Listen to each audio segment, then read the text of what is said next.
Les Brooklyn Nets vont-ils faire trembler les filets? Pas sûr cette saison, avec un effectif qui a été grandement modifié ces dernières années. Et on va voir ce qui reste, notamment côté joueurs forts.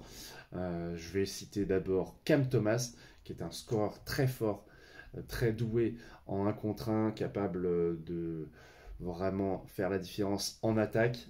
En défense, c'est très différent. Et ils ont aussi le champion du monde allemand, Dennis Schroeder, qui va peut-être avoir une petite vengeance personnelle après cette défaite en demi-finale face aux Français au JO. Un joueur qui ne s'est jamais imposé vraiment comme un incontournable dans les 5 majeurs. Il était tantôt remplaçant, tantôt à la tête de l'équipe à la main. Mais voilà, on n'a plus Michael Bridges qui avait un peu ce rôle de joueur majeur puisqu'il a été échangé contre de très nombreux tours de draft à New York. Donc qu'est-ce qui reste?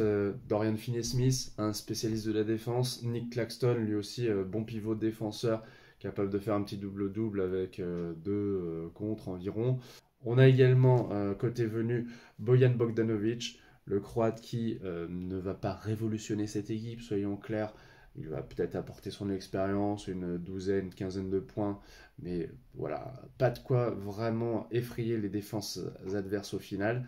Sans compter qu'on a toujours l'énigme Ben Simmons. Est-ce qu'il va revenir un jour en forme à son niveau All-Star? Ça semble très improbable.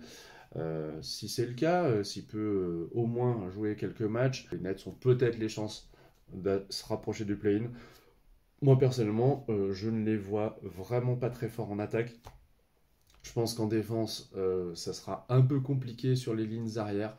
Et donc, je vois ces Nets au plus profond de la conférence Est, dépassée par des équipes qui auront plus de talent extérieur notamment, et de percussion. Mais bon, peut-être que vous pensez le contraire, et vous allez pouvoir me le dire en commentaire. À bientôt pour d'autres previews sur le Seigneur des Arceaux.